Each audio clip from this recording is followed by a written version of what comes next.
Bonjour à tous, bienvenue sur le plateau de Sport Mag au Salon des Sports qui est une entité maintenant du Salon des Mers. C'est une première et évidemment Sport Mag est là pour bien vous faire rencontrer tous les grands acteurs du sport, les collectivités territoriales, les fédérations. Et quand je parle de grands acteurs du sport, eh bien on a la chance d'avoir avec nous Eventim. Vous ne connaissez peut-être pas ce nom, mais vous savez déjà ce qu'ils ont fait et ce qu'ils vont faire dans le pays. Eventim avec l'un des deux créateurs de cette agence il y a un peu plus de 20 ans maintenant, Igor Juzon. Bonjour Igor, vous êtes le PDG d'Eventim. On a aussi avec nous Karim Herida qui est le directeur général adjoint d'Eventim. Merci d'être là. Bonjour. Ça c'est la partie Eventim et puis en face de nous on a ceux qui sont les plus heureux des hommes, ils vivent leur plus belle vie. Ils sont élus au sport, déjà ça c'est un super job, mais élus au sport dans des villes qui sont en train de vivre des moments fabuleux. On a tout d'abord Shems El Khalfaoui qui est l'adjoint au sport de la ville de Saint-Denis. Donc évidemment, bah oui, il a le sourire, et évidemment, et on va voir pourquoi. Il a le sourire parce qu'il vient de vivre un moment extraordinaire et puis parce qu'il est déjà tous les soirs, il gratte sur le mur de sa chambre, il n'aurait plus que tant de jours. Combien de jours avant les Jeux? Je pense on est aux alentours des moins 240. C'est ça. Ah ouais, c'est ça. Ouais, exactement. J'imagine le pont de mur dans la chambre de Shems. Et puis on a aussi Hakim qui est là, qui est le conseiller municipal au sport de la ville de Nanterre. Et oui, il n'y a pas que Wembayama à Nanterre, on a aussi évidemment les Jeux qui arrivent. Hakim, merci d'être là. Merci de m'accueillir. On va voir que les Jeux, et grâce à Eventim évidemment, ça commence bien avant la cérémonie d'ouverture. Mais avant de parler des Jeux, j'aimerais qu'on fasse un petit focus, Igor, sur Eventim, cette galaxie que vous avez créée autour du sport. C'est quoi Eventim ? Alors Eventim, c'est une agence de communication, une agence de communication événementielle qu'on a fondée il y a 23 ans maintenant, et avec plusieurs métiers, donc des expertises au sein de 4 agences, donc notamment le premier métier, hospitalité et sponsoring, donc principalement des revenus autour des grands événements sportifs. Hospitalité, pour que tout le monde comprenne, c'est ce qui attend les gens dans le stade, quand on arrive dans un stade. Principalement des entreprises globalement qui invitent leurs clients dans les stades, dans les arénas, pour vivre l'expérience de la meilleure des façons, que ce soit sur le tennis, le football, le rugby, etc. Donc on a commencé par cette expertise-là. C'est votre cœur de métier, donc ça c'est la première... On a commencé comme ça, effectivement. Et le deuxième métier, c'est les événements de marque. En anglais on dit corporate event chez nous. Et on accompagne des marques depuis très longtemps, puisqu'on a beaucoup de clients. Et, quel genre de marque alors ça peut être Orange, BPCE, Carrefour, Mercedes, enfin plein de marques évidemment, qu'on accompagne sur leurs événements. Ça peut être des conventions, des congrès, des séminaires. Le troisième métier, la troisième expertise, il s'agit du consulting. Donc on conseille des marques évidemment, des collectivités territoriales, pardon. Et le quatrième métier, c'est les événements grand public. Alors il y a trois formes d'événements grand public. Le premier événement grand public, évidemment, pour nous, ce sont des fan zones où on accueille un certain nombre de visiteurs. Le deuxième métier, la deuxième particularité des événements grand public, ce sont l'organisation de championnats. Donc on est capable de produire des meetings internationaux, des championnats pour des ayants droit, pour des fédérations. Et le troisième métier, troisième typologie d'événements grand public, c'est les événements grand public, c'est notamment des marathons, des triathlons qu'on commence à proposer évidemment du grand public qui va acheter des dossards. Voilà. Et là, en milieu naturel, parce que vous avez cette expertise en effet de transformer l'espace public en espace de fan zone, oui, de village. Et je suis obligé d'en parler parce que là on en sort tout juste. La Coupe du Monde de rugby, c'était aussi une des grandes réussites, c'était les villages rugby. Igor et Karim, vous avez réussi, il y a eu un satisfecit, comme on dit, général, parce que ça s'est extrêmement bien passé et que vous avez, en dehors des stades, créé une liesse totale autour du rugby. En effet, il y avait finalement 2 stades dans chaque ville. Et avec près de 2 millions d'entrées dans ces villages, on peut dire aujourd'hui que la Coupe du Monde a été une grande réussite évidemment, mais qu'elle est aussi une grande réussite populaire parce que ces villages qui sont à la fois des lieux où on vient voir les matchs et les retransmissions, mais surtout où on vit un moment de vie, de partage convivial, on peut y manger un bout, voir un artiste se produire et puis en profiter avec ses enfants. ça reste des lieux très privilégiés dans le contexte dans lequel on est encore plus. Et donc cette Coupe du Monde de rugby de ce point de vue a été vraiment une très grande réussite et globalement à tous les points de vue. C'était pourtant un grand défi parce que ça n'a l'air de rien, mais autant les Coupes du Monde de foot qui se passent en juillet, voilà, on se dit allez on va tous dehors et tout va bien. Là on était quand même sur une période météo un peu plus compliquée, avec des villes qui n'ont pas forcément une culture rugby, mais on s'est rendu compte qu'en fait il suffisait juste de leur apporter le spectacle et vous avez réussi ça. Comment vous avez fait ? En fait, il faut partir d'un principe assez simple, c'est que aujourd'hui, l'événement, l'écran ou le match ou la retransmission de match n'est pas un ingrédient suffisant pour faire de ces espaces un espace populaire partout où il se trouve. Évidemment, si vous êtes à Toulouse, vous avez un magnifique village de 40 000 et les Toulousains sont fans de rugby, ils vont à ce rendez-vous. Mais quand vous êtes ailleurs, à Saint-Denis ou à Marseille ou dans des villes un peu moins marquées, alors c'est le programme, c'est le contenu, c'est les multi-locomotives que vous mettez à l'intérieur qui créent cette attractivité de ces lieux. Et c'est tout le travail d'Eventeam dans la conception en fait, de ces projets. Et c'est tout aussi la qualité du lien avec la collectivité pour que finalement ce projet soit à l'image des politiques publiques qui sont développées dans la ville. Et de ce point de vue, on verra l'exemple de Saint-Denis, on voit que ça va bien plus loin qu'un espace de retransmission, j'allais dire, statique. Et ça veut dire qu'en fait, vous avez conçu ces villages rugby, non pas comme un copier-coller de ville en ville, vous vous êtes adapté à la ville, aux envies des communes, c'est ça ? Vous les avez écoutés avant d'installer ?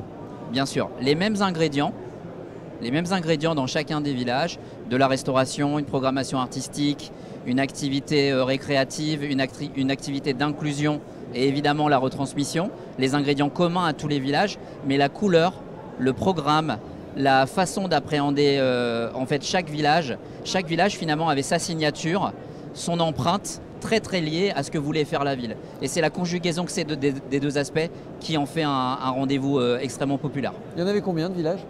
Il y avait 9 villages en France, Eventeam en a fait 5, dont le plus grand à Toulouse et le plus long dans son positionnement évidemment avec l'attractivité du Stade de France, celui de Saint-Denis en plein centre de Saint-Denis où franchement on a vécu des moments extraordinaires de communion, comme il faut vraiment les voir quand on va dans ce type de village. Et quand vous disiez le plus long, là on est sur 2 mois, hein, sur une longévité de l'événement. 2 mois, c'est rare dans votre secteur qu'une compétition mondiale soit sur 2 mois. C'est unique. Il a fallu s'adapter ? Oui. Notamment avec les prestataires, avec des trucs tout bêtes, mais est-ce qu'on laisse les structures, est-ce qu'on les démonte ? C'est tout le travail qu'on a fait avec les collectivités, les préfectures de police. C'est 7 mois, des fois on se demande si on n'a pas changé de président de la République au passage tellement c'est long. Mais c'est une boutade évidemment, mais 7 semaines c'est extrêmement long. Et donc du coup, un des challenges, et c'est aussi nos savoir-faire à Eventeam, c'est de concevoir des projets qui peuvent se rétracter un peu sur eux-mêmes pour relibérer de l'espace public, pour qu'il soit utilisé. Quand on est à Saint-Denis, qu'on est en plein centre-ville, on ne peut pas fermer le centre-ville. Il y a des commerçants, il y a des gens qui y habitent, oui. Et il y a des gens qui y travaillent. Donc c'est une vraie question de conception. Et cette semaine, c'est un défi assez incroyable de gestion des flux, de travail avec la collectivité et la préfecture. Et vous l'avez relevé donc avec les communes, et on a la chance d'avoir Shems avec nous, donc adjoint au sport de la ville de Saint-Denis. Shems, c'était vous l'interlocuteur et Eventeam était avec vous, c'était votre partenaire. Comment vous l'avez vécu ce village rugby ? C'est comment on l'a vécu. Déjà, je vais reprendre un peu comment vous terminez, comment on a collaboré et comment on a vécu. C'est une très belle phrase pour commencer. Je pense que ça faisait aussi partie de l'ADN de la ville de Saint-Denis, c'était de créer une communauté. C'est-à-dire qu'aujourd'hui, depuis qu'on est élu avec Mathieu Hanotin, le maire de Saint-Denis, notre idée c'est que le sport doit être partagé et que le sport dans les collectivités comme Saint-Denis qui ont des grands stades doivent absolument travailler sur des partenariats publics-privés.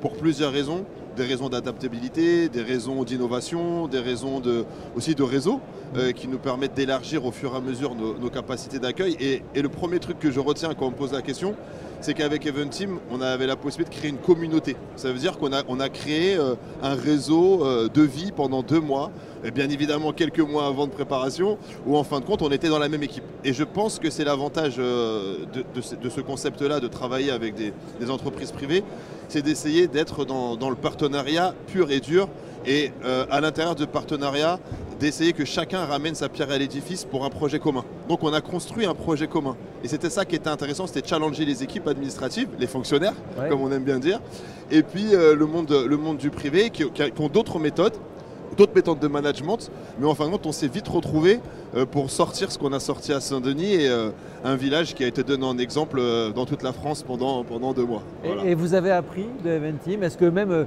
tous les agents, est-ce que même vos agents municipaux ont appris de Eventim? En toute sincérité, ça faisait partie de nos orientations, en tout cas, se dire que cette séquence de travail avec Eventim allait permettre d'upgrader, si vous me permettez cet anglicisme, de upgrader un petit peu un certain nombre de nos agents, qui sont des agents territoriaux, qui ont l'habitude de la fonction publique, mais qui n'avaient pas l'habitude aussi de travailler avec des partenaires privés autant, qui n'avaient pas l'habitude aussi de la cadence. 2 mois, c'est très long pour une ville, hein. C'est un truc généralement qu'on externalise à 100%. Nous, on ne l'a pas externalisé à 100%, on a été en binôme.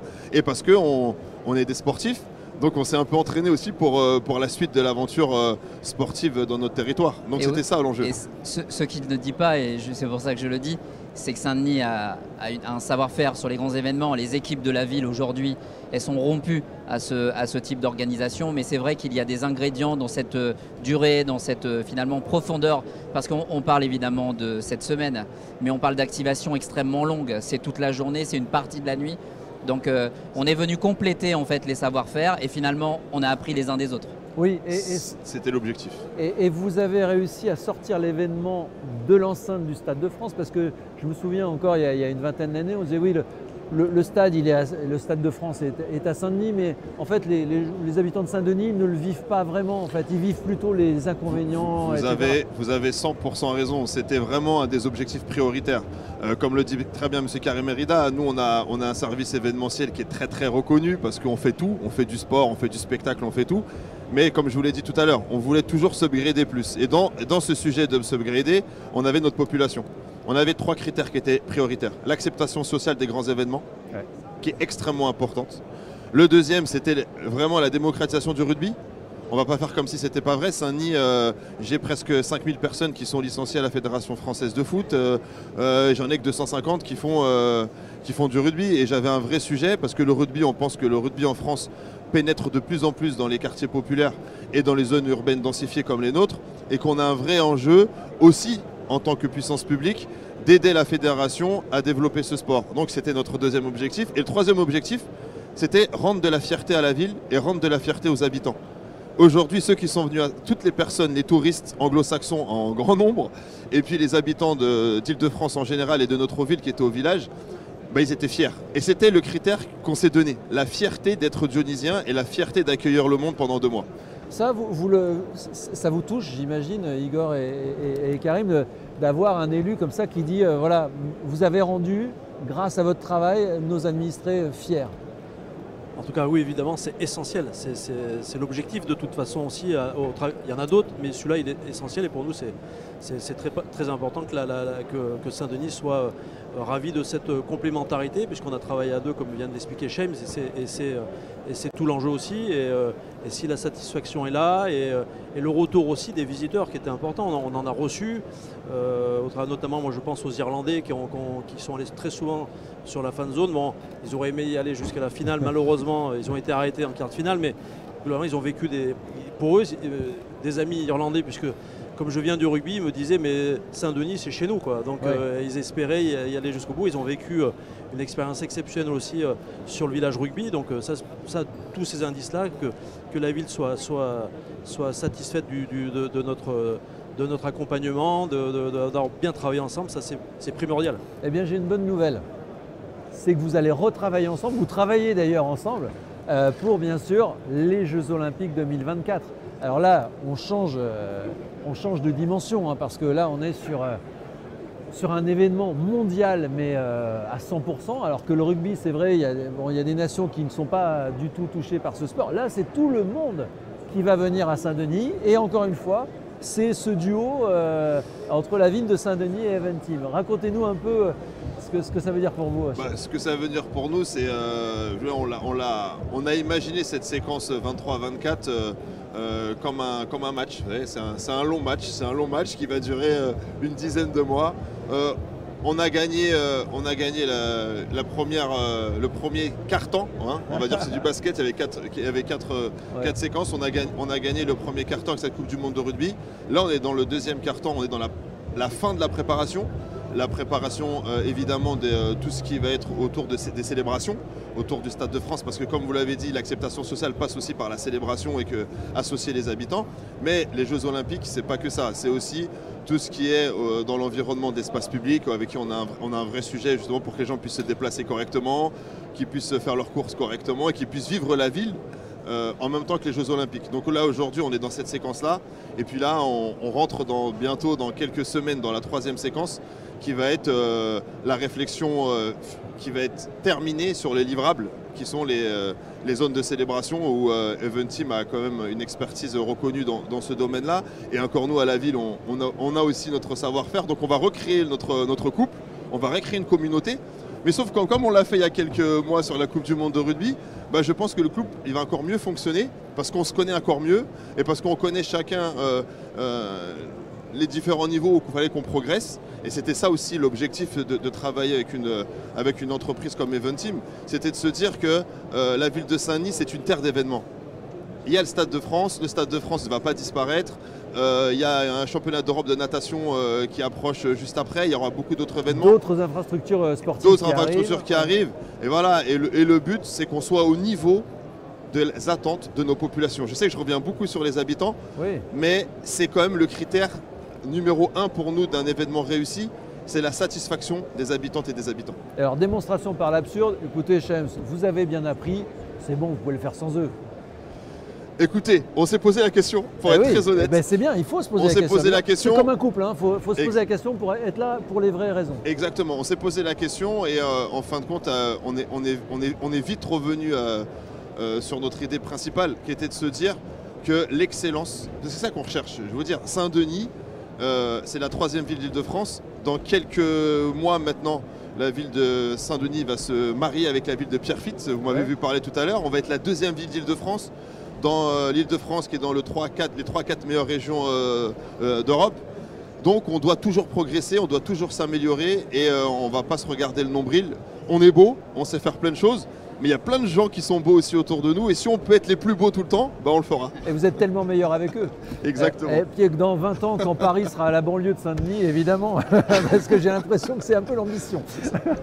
Bon, en tout cas, vous avez des ambitions, c'est bien. Et j'imagine que pour vous, Eventim, c'est génial de travailler avec des élus comme Shems, avec des mairies comme Saint-Denis qui n'ont qu'une envie, c'est d'apprendre avec vous, d'avoir ce duo gagnant-gagnant.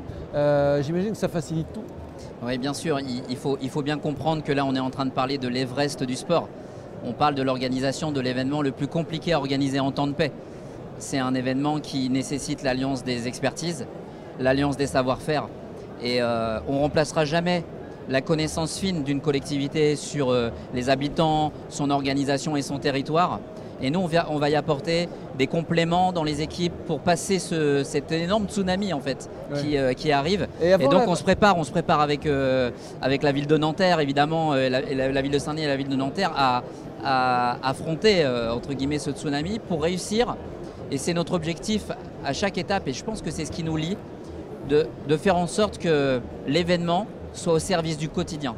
Quand on revient vers les habitants, c'est qu'à un moment donné, cet événement, il n'est pas une collectivité, ce n'est pas une entreprise privée. Son objectif, ce n'est pas forcément une image de marque, même si c'est important de bien parler du territoire. C'est surtout le retour dans une forme de dimension sociale de l'événement. Et ça c'est très important de conjuguer ça. Et ça, avec la ville de Nanterre notamment, on a fait un travail, je trouve, de partenariat assez intéressant. Et justement, Karim Herida d'Eventim vient de parler de tsunami. Là, on est avant la vague. Comment est-ce que Eventim vous aide, Hakim, vous qui êtes conseiller municipal au sport à la ville de Nanterre, comment Eventim vous aide dans cette préparation? Alors, avant de dire comment ils nous aident, j'ai envie de dire comment on a fait pour travailler avec Eventim. La première chose, c'est qu'on a voulu un partenaire qui connaisse véritablement le territoire, notre ville. Alors il y a toute la France qui est grande, mais ils ont une bonne connaissance des collectivités territoriales. Et ça, c'était fondamental pour pouvoir travailler avec eux. Bien sûr, on a regardé aussi leur expérience. C'était un élément important. Un savoir-faire qu'ils ont également. Et ça faisait partie des critères fondamentaux pour pouvoir travailler avec eux.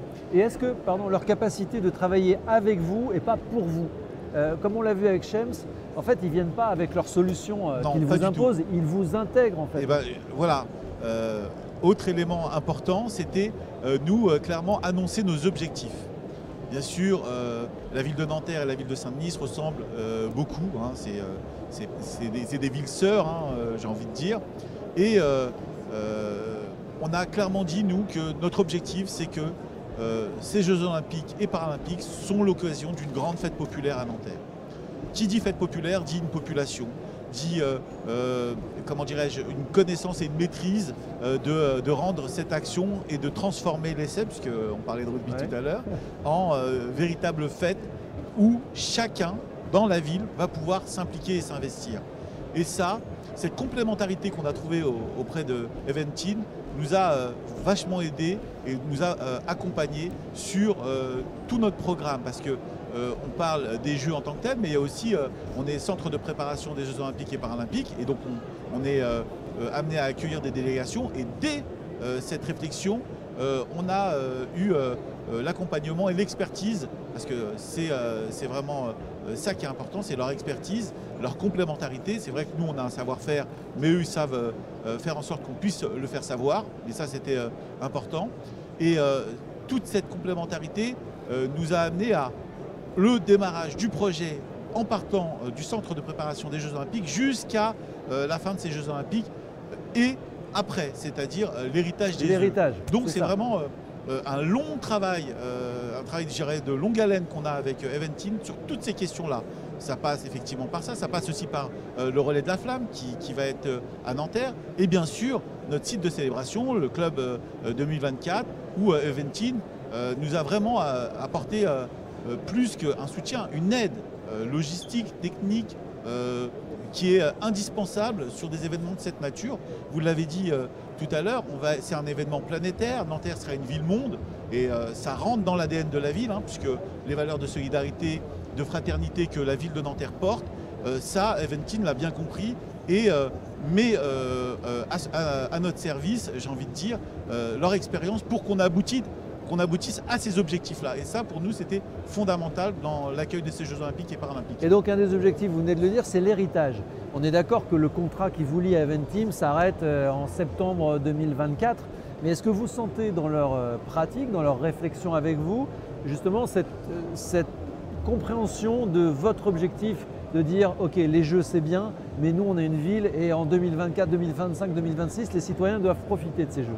Non seulement ils doivent en profiter, mais en tout cas, vous avez bien senti la ferveur de la ville à travers mes expressions et surtout la fierté qu'on a à accueillir ces Jeux Olympiques et Paralympiques, c'est important. Et ça va marquer l'histoire. Les Jeux Olympiques en France, ça marque l'histoire. On les a accueillis il y a une centaine d'années, on va les accueillir à nouveau à Nanterre, et ça c'est extraordinaire pour une ville d'avoir cette chance et cette occasion. On va marquer l'histoire. Et ça, cet enjeu-là, Eventim l'a bien compris. Sans parler de l'héritage en tant que tel, puisqu'on a refait un certain nombre d'équipements pour pouvoir justement accueillir ces Jeux Olympiques et Paralympiques. On a créé des terrains 3-3 en basket à Nanterre qui étaient nouveaux, et on a eu des aides financières à cette occasion. On a eu le stade Jean Guimier qui a complètement été refait également dans le cadre des Jeux Olympiques et Paralympiques. Et ça, c'est rentré effectivement dans le centre de préparation où Eventim nous a accompagnés justement à valoriser notre patrimoine. Et ça, c'est fondamental pour une ville de à la fois donner une image positive qui est la ville de Nanterre, ville de sport, mais pas pendant les Jeux, avant les Jeux, et surtout après les Jeux Olympiques et Paralympiques. Et cette dimension-là, Eventim a su la relever à travers cet accompagnement. Et donc on voit l'avant, on est dedans là, Chef nous disait, on est dans cette séquence là, ce troisième quart-temps, deuxième quart-temps, mais pendant les Jeux, comment Eventim va accompagner les collectivités? Alors nous, on dit en bon français, on passe dans un mode organisation Games Time. Qu'est-ce que ça veut dire? Ça veut dire que des aspects de notre travail avec les collectivités, c'est d'essayer de préparer les organisations à gérer ce temps extrêmement fort, qui est à la fois, il a trois caractéristiques. Il est prescriptif, c'est-à-dire qu'on a des effets imposés. Le comité d'organisation, et c'est bien normal, a un cadre et il le développe. Le CIO aussi. Et il faut trouver sa place dans ce cadre-là. Donc ça se prépare. Le deuxième, c'est qu'il est hors norme au plan temporel. C'est-à-dire qu'à partir du moment où il se déclenche, c'est 15 jours ininterrompus de sujets à traiter, que d'habitude on traite le lendemain à 9 h, mais là qu'on va traiter la nuit à 2 h du matin. Et le troisième sujet, c'est que il faut passer un bon moment. Quand on fait les Jeux, enfin les Jeux c'est une fois tous les 100 ans, et quand on est mal préparé, malgré les expériences, on passe pas un bon moment. Et ça, en matière de capitalisation, on le subit et ça, c'est pas bon. Et c'est tout notre travail, c'est d'essayer de préparer avec toujours la plasticité que l'on a, nous, dans notre travail, c'est-à-dire on entre dans les organisations, on essaie de les comprendre, on essaie de travailler avec les collectivités pour augmenter en fait la taille critique, leur organisation même. Vous savez que dans les collectivités, il y a une organisation qui est très hiérarchique, comme dans les institutions publiques en règle générale. Le fonctionnement en mode Games Time de PC Opération, il est absolument plus hiérarchique. Le responsable du PC Opération, il prend toute décision. Et ça ne peut pas être un directeur général parce que la vie continue. Et les collectivités, ils ont beaucoup de choses à faire. Et notamment pendant les Jeux Para, il faut ouvrir les écoles, faire une rentrée sociale, faire une rentrée scolaire. Oui. Et donc en fait, cette transformation même de culture, en fait, on essaie avec les collectivités de trouver les bons leviers avec la plasticité qui fait que Saint-Denis n'est pas du tout organisé comme Nanterre ou comme d'autres villes. Chaque ville a son organisation, même si évidemment il y a des ressemblances. Et nous, on entre dans le cerveau en fait, de la collectivité et on essaie de les préparer à ce moment en matière d'organisation. Parce que là, beaucoup de fêtes, c'est aussi un grand moment de fête, il faut vraiment savoir en profiter. Vous le ressentez ça, Shems, le fait que vous n'auriez pas du tout profité du moment sans Eventim qui vous rassure, qui gère beaucoup en fait pour vous? Je rejoins ce que j'ai tout à l'heure. Se regarder le nombril dans des grands événements, ça ne fonctionne pas. Là, on parle quand même d'un événement planétaire. C'est 44, je crois, championnats du monde en même temps. Aucune collectivité, aucune, n'est en capacité de pouvoir le gérer. Ça, il faut partir de ce principe. Il faut partir du principe de dire qu'est-ce que nous, on sait faire, en quoi on excelle. Voilà. Et je pense que notre premier sujet, c'est très bien dit, c'est la quotidienneté des habitants. Pour que les habitants ne se sentent pas complètement aspirés par l'événement, que nous, on a quand même des services publics à rendre. Il faut qu'on les rende de qualité à ce moment-là. Ensuite, on a un service événementiel, oui, mais le service événementiel, aujourd'hui, il peut organiser la finale de la Champions League. On n'a pas pris d'AMO, on l'a fait. Assistant maître d'ouvrage, ça s'appelle comme ça. Ouais. On l'a fait. En tout cas, sur la partie dionysienne, ça s'est très bien passé. L'autre partie avec l'État, vous avez vu le résultat, ce qui s'est passé, mais bon, c'est un autre sujet, mais il y a des choses comme ça qu'on sait faire. Après, moi, ce que j'essaye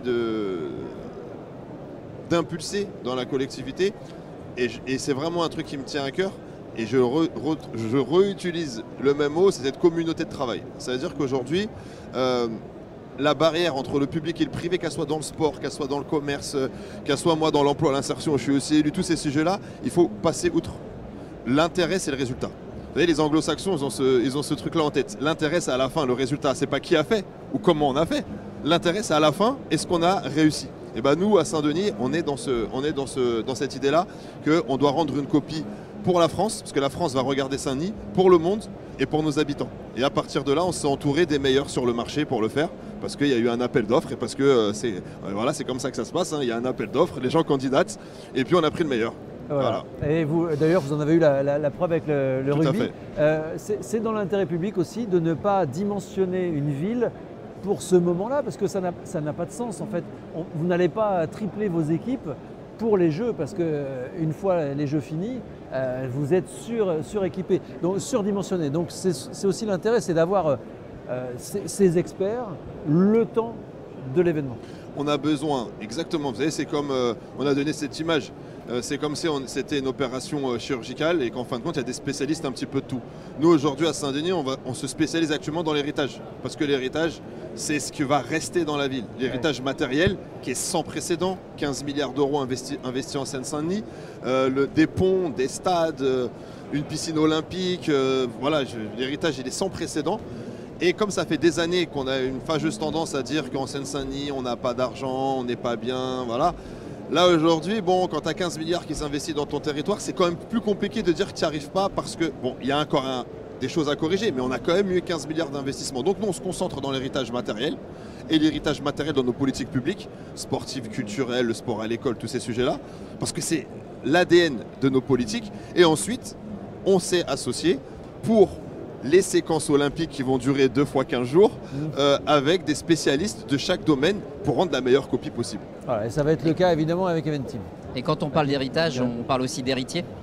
Et je pense que la dynamique qui est faite aujourd'hui au niveau de ce territoire en particulier, parce qu'il y a des marqueurs urbains forts, un village olympique, beaucoup d'équipements, on peut dire qu'aujourd'hui, il y a un héritage global de cet événement qui commence à voir le jour.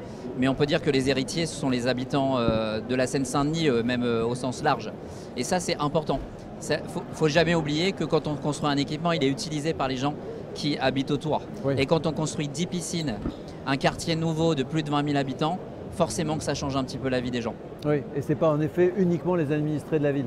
Pour finir, Hakim, est-ce que vous vous sentez bien là? Parce que c'est important quand même, j'imagine, et c'est un marqueur pour vous.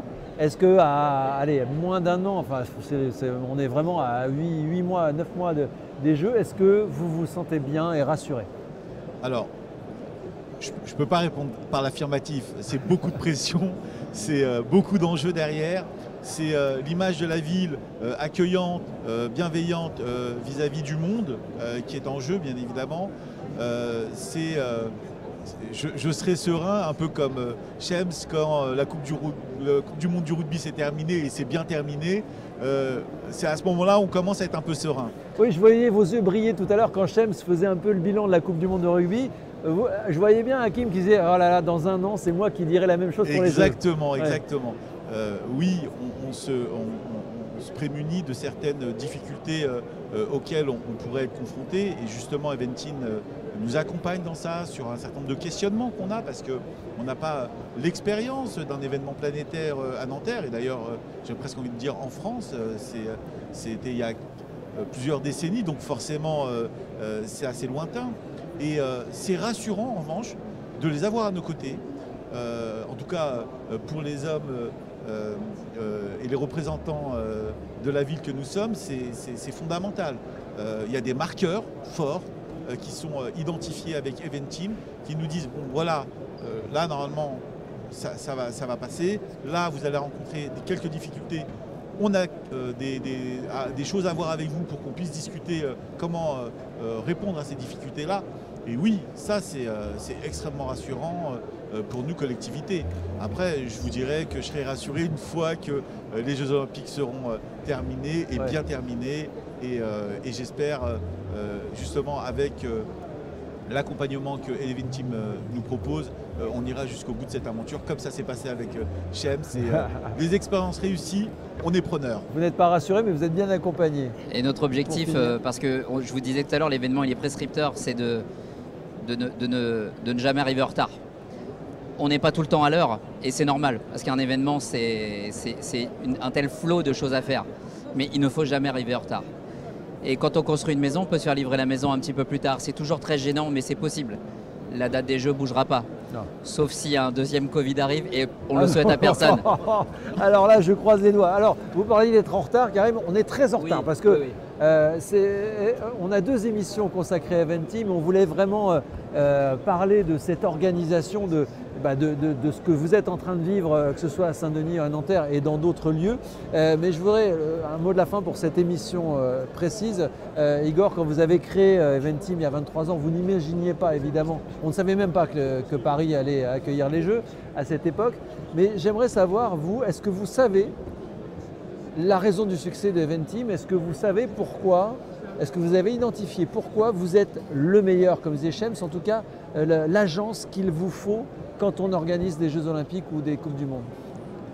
Il y a beaucoup de facteurs, mais le premier, je dirais, c'est certainement la compréhension des enjeux, des besoins Et donc, de notre interlocuteur, mais s'adapter. Aujourd'hui, c'est toujours s'adapter.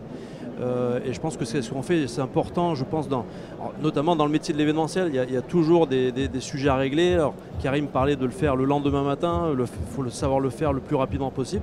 Donc s'adapter, mais surtout par rapport à la satisfaction et en fait tenir les objectifs, c'est surtout bien comprendre les enjeux de ce qu'on est en train de faire. Donc peu importe le sujet, peu importe l'événement, c'est la priorité, c'est ça. Comprendre, écouter et comprendre. Voilà. Et ensuite mettre en application. On peut dire ça comme ça. Bon, écoutez, j'allais dire je vous souhaite de bons jeux. Non, non, je vous souhaite d'une bonne préparation des Jeux, un bon parcours de la flamme olympique aussi, une bonne installation, c'est vrai, de tous les acteurs des Jeux olympiques qui vont arriver au cours du printemps. Et puis évidemment, on se rejoint dans un an et j'espère, Hakim, que vous aurez le même sourire que Shems après la Coupe du Monde de rugby. Merci. On est toujours, bien sûr, au Salon des Sports où on parle beaucoup des Jeux olympiques, mais aussi on parle beaucoup du sport et c'est l'objectif et la thématique de l'autre émission Event Team sur l'accompagnement autour du sport.